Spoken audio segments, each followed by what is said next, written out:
The Secret Agent by Joseph Conrad. Chapter 1. Mr. Verloc, going out in the morning, left his shop nominally in charge of his brother-in-law. It could be done, because there was very little business at any time, and practically none at all before the evening. Mr. Verloc cared but little about his ostensible business, and moreover, his wife was in charge of his brother-in-law. The shop was small, and so was the house. It was one of those grimy brick houses which existed in large quantities before the era of reconstruction dawned upon London. The shop was a square box of a place with the front glazed in small panes. In the daytime the door remained closed. In the evening it stood discreetly but suspiciously ajar. The window contained photographs of more or less undressed dancing girls, nondescript packages in wrappers like patent medicines, closed yellow paper envelopes, very flimsy, and marked 2 and 6 in heavy black figures. A few numbers of ancient French comic publications hung across a string as if to dry, a dingy blue china bowl, a casket of black wool, bottles of marking ink, and rubber stamps, a few books with titles hinting at impropriety, a few apparently old copies of obscure newspapers, badly printed, with titles like The Torch, The Gong, rousing titles. And the 2 gas jets inside the panes were always turned low, either for economy's sake or for the sake of the customers. These customers were either very young men, who hung about the window for some time before slipping in suddenly, or men of a more mature age, but looking generally as if they were not in funds. Some of the last kind had the collars of their overcoats turned right up to their moustaches, and traces of mud on the bottom of their nether garments, which had the appearance of being much worn and not very valuable. And the legs inside them did not, as a general rule, seem of much account either. With their hands plunged deep in the side pockets of their coats, they dodged in sideways, one shoulder first, as if afraid to start the bell going.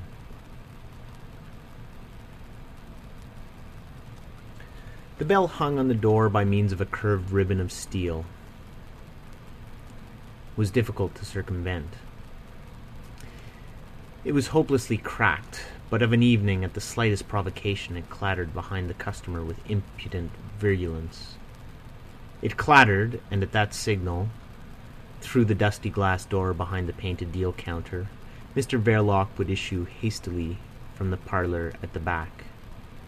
His eyes were naturally heavy. He had an air of having wallowed, fully dressed, all day on an unmade bed. Another man would have felt such an appearance a distinct disadvantage. In a commercial transaction of the retail order, much depends on the seller's engaging and amiable aspect. But Mr. Verloc knew his business, and remained undisturbed by any sort of aesthetic doubt about his appearance. With a firm, steady-eyed impudence, which seemed to hold back the threat of some abominable menace, he would proceed to sell over the counter some object looking obviously and scandalously not worth the money which passed in the transaction. A small cardboard box with apparently nothing inside, for instance, or one of those carefully closed yellow flimsy envelopes, or a soiled volume in paper covers with a promising title. Now and then it happened that one of the faded yellow dancing girls would get sold to an amateur, as though she had been alive and young.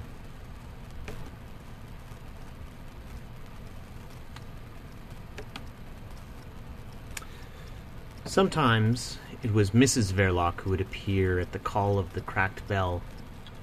Winnie Verloc was a young woman with a full bust, in a tight bodice, and with broad hips. Her hair was very tidy.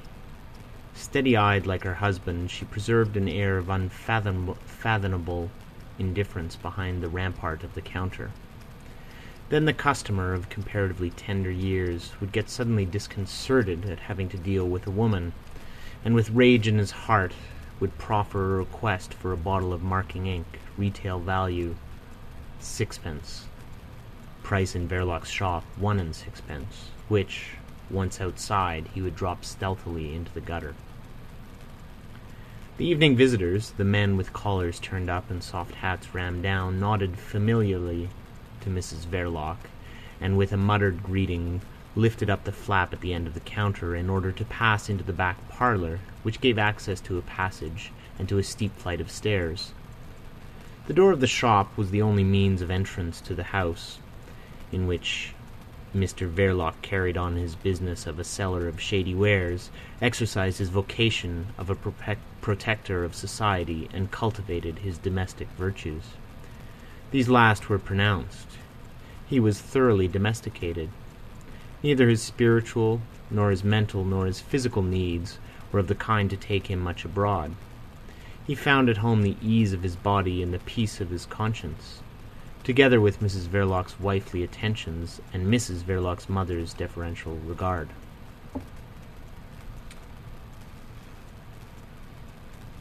Winnie's mother was a stout, wheezy woman, with a large brown face. She wore a black wig under a white cap. Her swollen legs rendered her inactive. She considered herself to be of French descent, which might have been true, and after a good many years of married life with a licensed victualler of the more common sort, she provided for the years of widowhood by letting furnished apartments for gentlemen near Vauxhall Bridge Road, in a square once of some splendour and still included in the district of Belgravia. This topographical fact was of some advantage in advertising her rooms, but the patrons of the worthy widow were not exactly of the fashionable kind. Such as they were, her daughter Winnie helped to look after them. Traces of the French descent which the widow boasted of were apparent in Winnie too.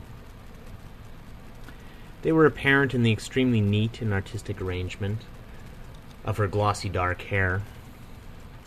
Winnie had also other charms: her youth, her full rounded form, her clear complexion, the provocation of her unfathomable reserve, which never went so far as to prevent conversation, carried on the largest part with animation, and on hers with an equable amiability. It must be that Mr. Verloc was susceptible to these fascinations. Mr. Verloc was an intermittent patron. He came and went without any very apparent reason. He generally arrived in London, like the influenza, from the Continent, only he arrived unheralded by the press, and his visitations set in with great severity. He breakfasted in bed and remained wallowing there with an air of quiet enjoyment till noon every day, and sometimes even to a later hour. But when he went out, he seemed to experience a great difficulty in finding his way back to his temporary home in the Belgravian Square.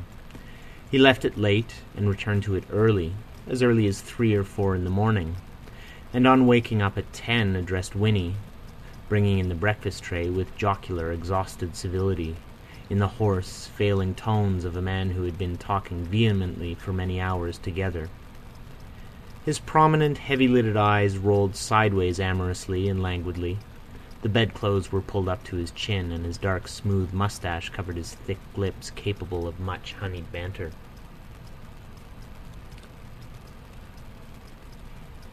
In Winnie's mother's opinion, Mr. Verloc was a very nice gentleman. From her life experience, gathered in various business houses, the good woman had taken into her retirement an ideal of gentlemanliness as exhibited by the patrons of private saloon bars. Mr. Verloc approached that ideal. He attained it, in fact. "Of course we'll take over your furniture, Mother," Winnie had remarked. The lodging-house was to be given up. It seemed it would not answer to carry it on. It would have been too much trouble for Mr. Verloc. It would not have been convenient for his other businesses. What his business was he did not say, but after his engagement to Winnie, he took the trouble to get up before noon, and descending the basement stairs, make himself pleasant to Winnie's mother in the breakfast-room downstairs, where she had her motionless being. He stroked the cat, poked the fire, had his lunch served to him there. He left its slightly stuffy coziness with evident reluctance, but, all the same, remained out till the night was far advanced.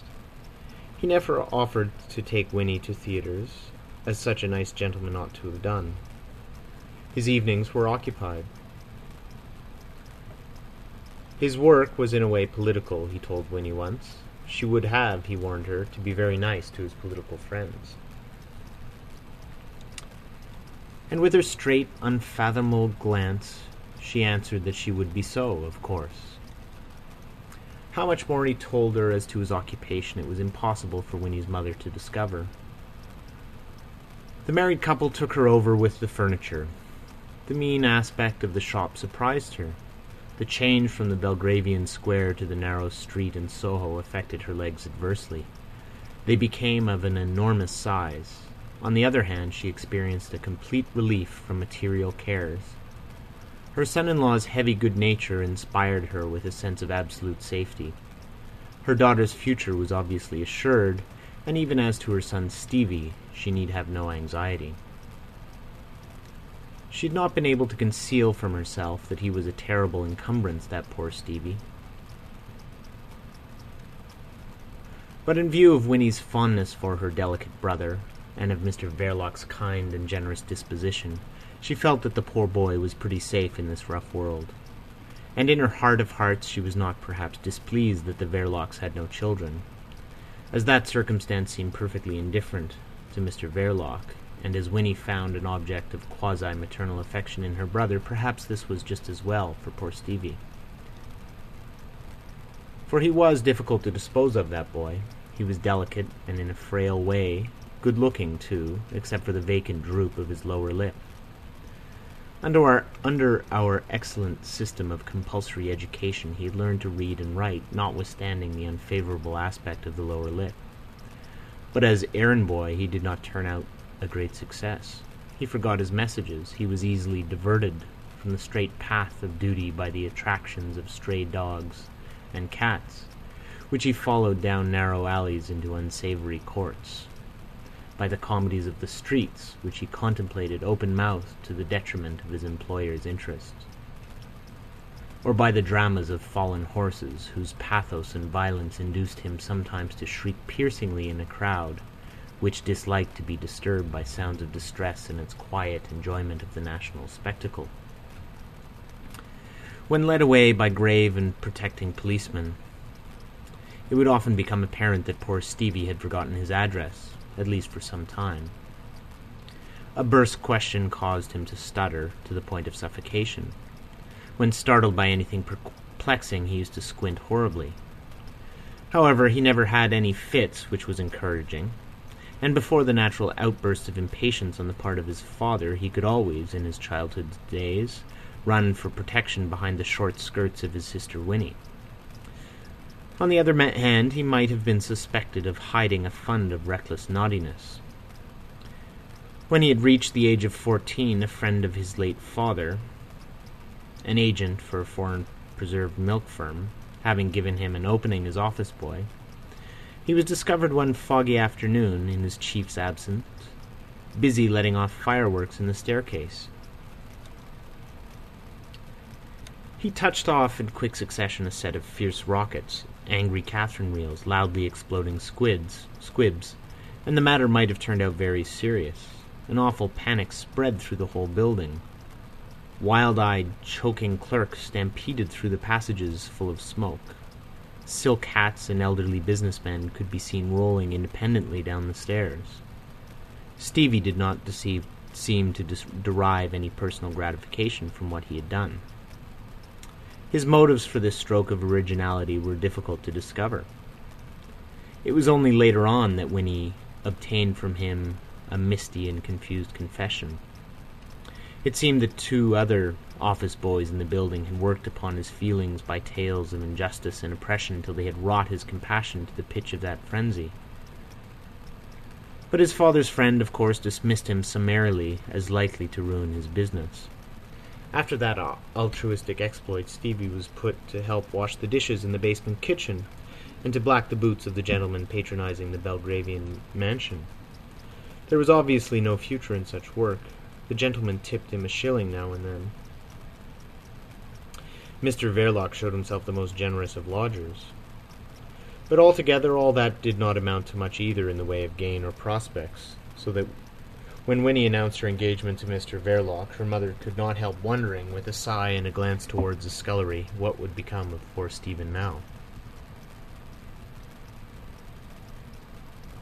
It appeared that Mr. Verloc was ready to take him over, together with his wife's mother and with the furniture, which was the whole visible fortune of the family.